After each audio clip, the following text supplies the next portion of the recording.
For 6 months back in 1972, there was a man who called himself at the time Bill Martin, and he was hiding out in a bar in Los Angeles playing the piano, waiting for the lawyers back here in the East to get him out of a bad contract. So every night he would go to this bar and he would sing for the customers. And there was an old man, there was a waitress who was practicing politics, there was Joe the amateur psychologist, a businessman, and the bar regulars like the real estate novelist Paul and the Navy sailor Davy. You might have heard of this musician. His real name is Billy Joel, and his first great piece of music was The Piano Man.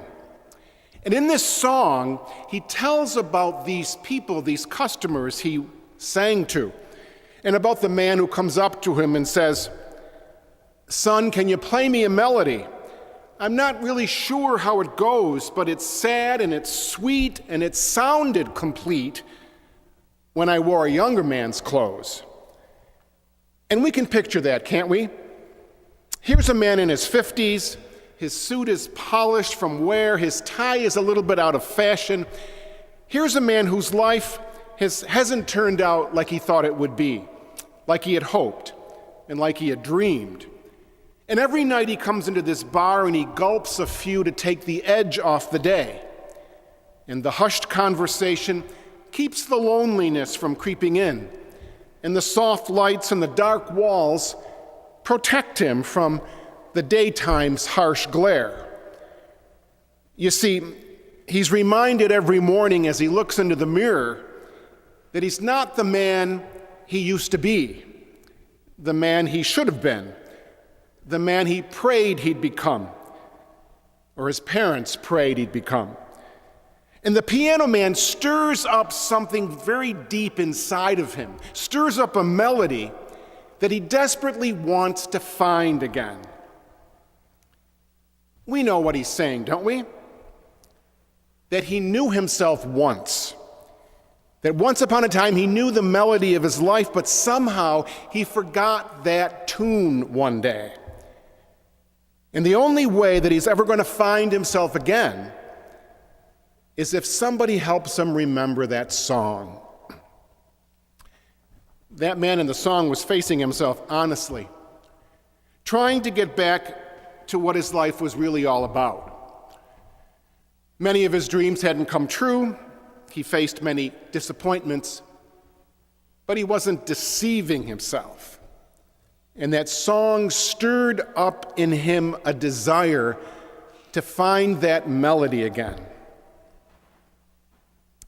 Doesn't that sort of sum up the whole scenario of the challenge of the scriptures this weekend?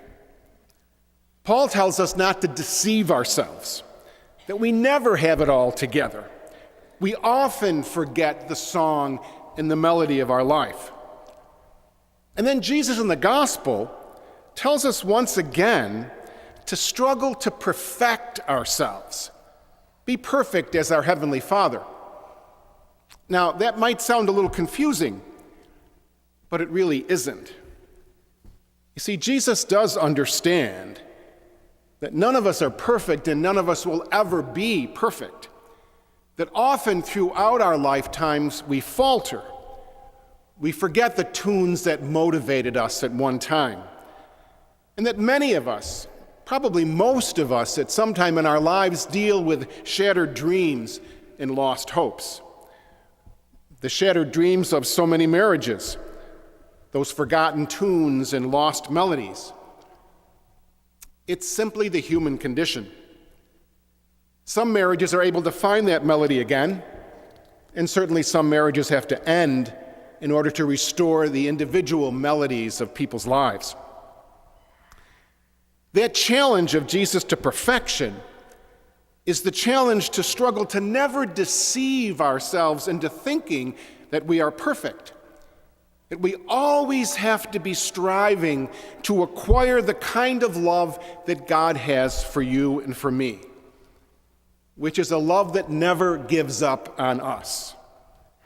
It's this kind of love that gets us beyond our shattered dreams and our lost hopes, and enables us to pick up ourselves, to love again, and to continue on entering into life.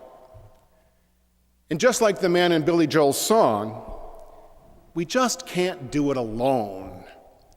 We always need each other. Now, those of us old enough to remember the name Sid Caesar know that he recently died a couple of weeks ago at the age of 93. In one of his last interviews, he was certainly not a man who deceived himself. He admitted that he had had a lifelong struggle with alcoholism and that he only beat it by those in his life who loved him. Bruce Dern, the actor, he stars in a remarkably human film that's, I hope, still playing today called Nebraska. Interestingly enough, it's filmed in black and white, not color. And they did this on purpose because they're trying to tell us that there's a darkness in this world that can never be entirely dispelled. But light does break through that darkness when we care about each other, when we love our neighbor as ourselves, as the gospel says. Now, in the movie, Bruce Dern plays Woody, who's an unrepentant and cantankerous old man who's deceived into believing that he won a $1 million sweepstakes prize. He deceives himself, and we come to realize that he's lost all the tunes, all the melodies of his life. But his son David realizes that perhaps this grandiose delusion of his father's might be his father's last chance at feeling accomplished in anything. And David in this movie really, very unselfishly, helps you and me understand what Jesus tells us about the struggle to perfect our love. It becomes apparent in the movie that Woody is simply seeking redemption. He wants to leave his children something that will savage his misbegotten life. And in an act of unconditional love and forgiveness, his son David poignantly restores his father's sense of self. He brings a melody back to his life. I won't tell you how, because the movie is worth seeing. It's a hauntingly beautiful movie with wonderful cinematography and many, many laughs. And once again, it's our story. It's the story of how we can get beyond our lost dreams, our disappointments, and we can also restore the melodies of our lives by doing it together. Obviously, life is a challenge for all of us, filled with challenges. And for most of us, I think there are dreams that never get materialized, and there are many lost opportunities. Marriage and relationships are very, very hard work. And the melody is often lost. It's simple to lose the tuning. Hopefully, many marriages are able to restore that melody, restore that tune. But some of you have had to leave a marriage to restore the melody of your own individual life. And the scriptures this weekend challenge us not to deceive ourselves. There is nothing ideal or perfect in this world. The movie Nebraska reminds us of the darkness all around, but that love, even imperfect love, breaks through that darkness. When most of us stand in front of the mirror in the morning, as frightening as that can be at times, most of us, I think, realize that we aren't the person we used to be. But by not deceiving ourselves, we know that we are called to keep struggling, to find that melody again, to always struggle to restore that tune. I guess that's why we come together here each week, because we don't deceive ourselves. Each time we enter into Eucharist, we enter into the penance rite. God, I have lost a certain tune and melody to my life, but I know with your grace, Lord, and the support of all those around me, I can find it again and be redeemed just like Woody.